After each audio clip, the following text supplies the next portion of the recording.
Hey guys, fuck. Hey guys, welcome to my channel. Sorry for the bad starting. So we're gonna talk about the anticholinergic drugs. The anticholinergic drugs. So we're gonna clear this video within a very short period, within the one video, something around 20 to 25 minutes. So basically, we're gonna talk about the receptors. Main receptors are M1, M2, M3.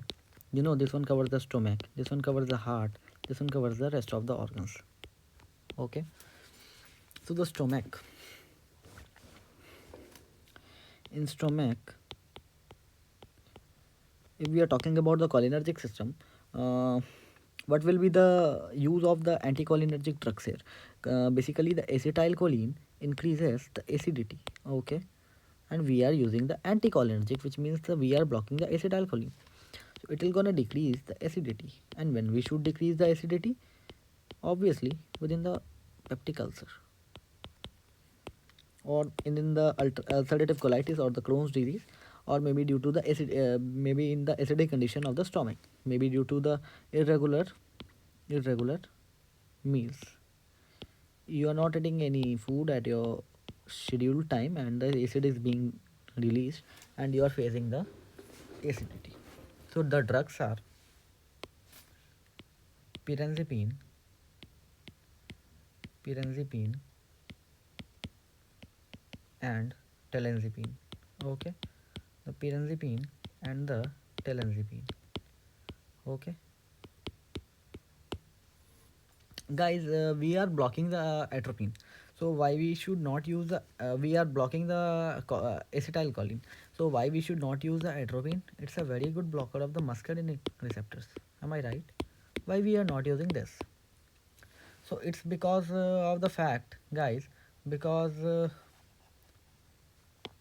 basically this drug is avoided in peptic ulcer, as it blocks the M3 receptor perfectly, which is also present in smooth muscles also. Okay, this will gonna block the M3 also, along with M2 bradycardia, and there will be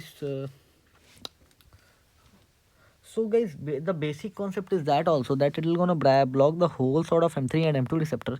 और एक reason है इसके पीछे यार, देखो, the M1 receptor is situated here.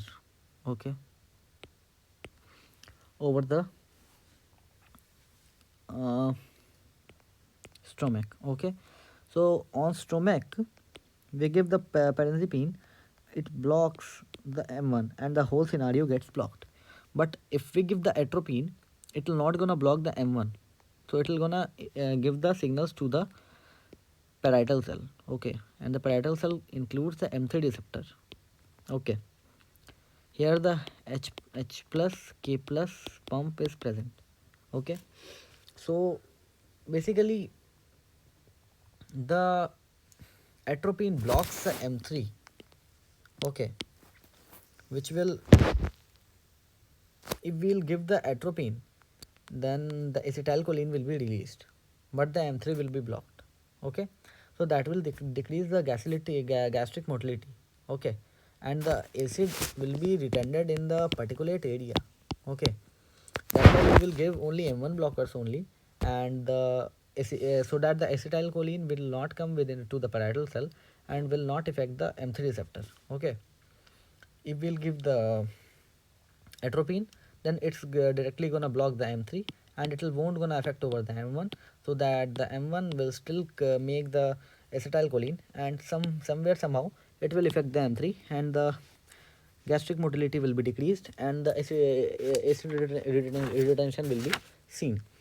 Now we will see the M2 receptor. When we will give the anticholinergic drugs, obviously in the tachycardia, to decrease the heart rate. Okay, and the atropine is basically for the bradycardia. The atropine is drug of choice. Atropine is drug of choice. Okay, one more thing is there, guys. If we'll gonna give the low dose of atropine, like less than the 0.5 mg, then it will gonna affect this presynaptic M1 and M2 receptor.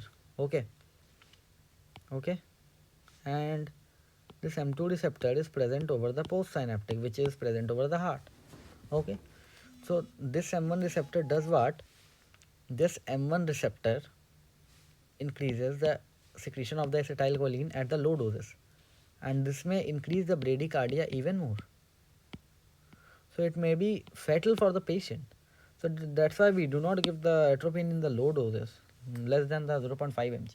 Okay. Then we will see the effect of the anticholinergic drugs over the M3 present in bronchus. For sure, it will be given to dilate the bronchus. Okay. What are the drugs, guys? Basically, the drugs are ipratropium. It's a M3 agonist, M3 antagonist. Okay. And the second one is the tiotropium.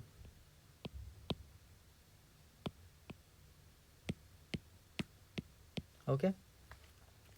Which is better in this? The better one is the tiotropium. Why? Because this ipratropium blocks M1, M2 and M3. Severe side effects. This one blocks only M1 and M3. No issues at all. Acidity as well as asthma. Good one. Okay.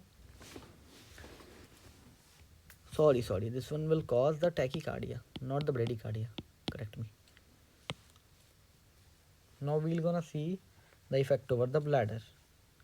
So obviously, if it will gonna relax the bladder, it will gonna cause the urinary retention. Okay.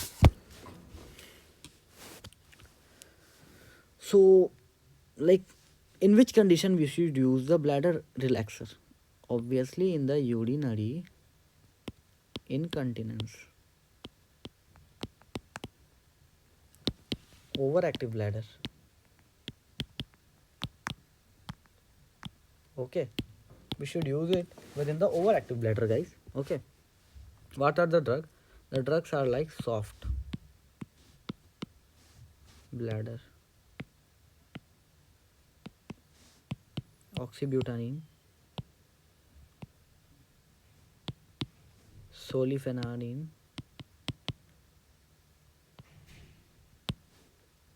fluvoxate,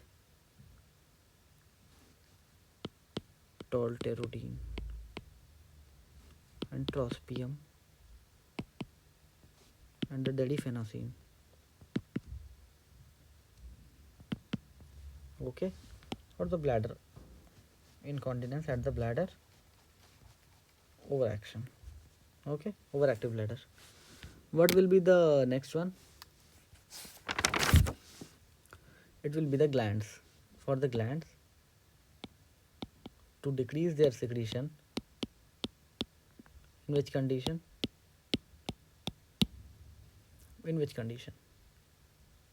Like, basically, the M3 blockers will also act over the glands and it will decrease the secretion.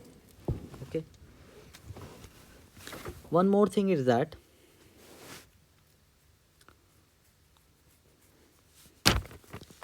like drugs like atropine will cause increase in body temperature. How? Because they decrease the secretions and this will decrease the sweat, and the sweat is a mode of excretion of the heat. Okay, that's a fact. Okay, M3 blockers are used in the pre-anesthetic medication. Why? Like glycopyruvate used in pre-anesthetic medication, so that it will decrease the secretions of esophagus, so there will be no ciliary movement. So no ciliary movement will be required. Okay, why this happens? To decrease the secretion, so that there will be no chances of pneumonia and hypoxia. No brain damage. no coma,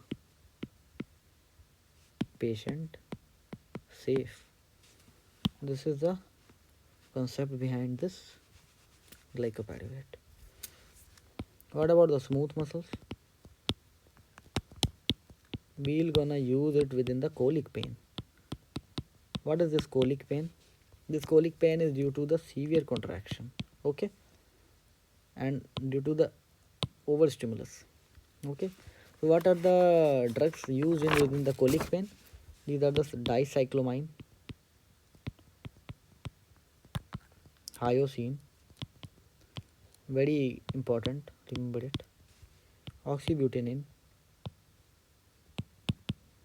bladder also, yeah, remember it, soft, and propanthyline.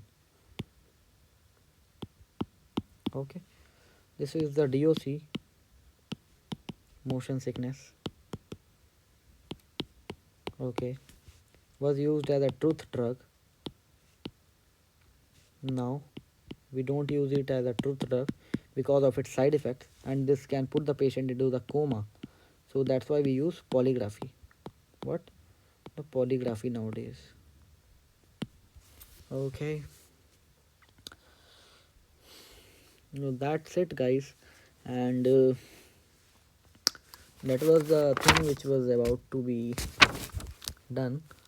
Nothing more than this, and yeah, we are done with that. So thanks for watching. Stay tuned to my channel, guys, and please do like, share, and subscribe. My name is Ojush, and I am a MBBS student.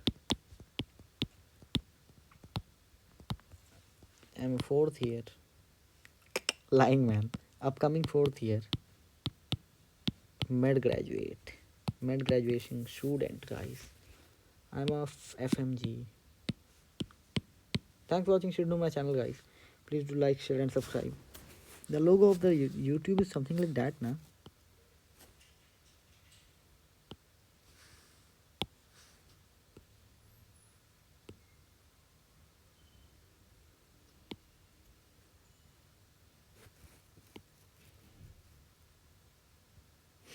Fuck. Thanks for watching. Stay tuned to my channel, guys.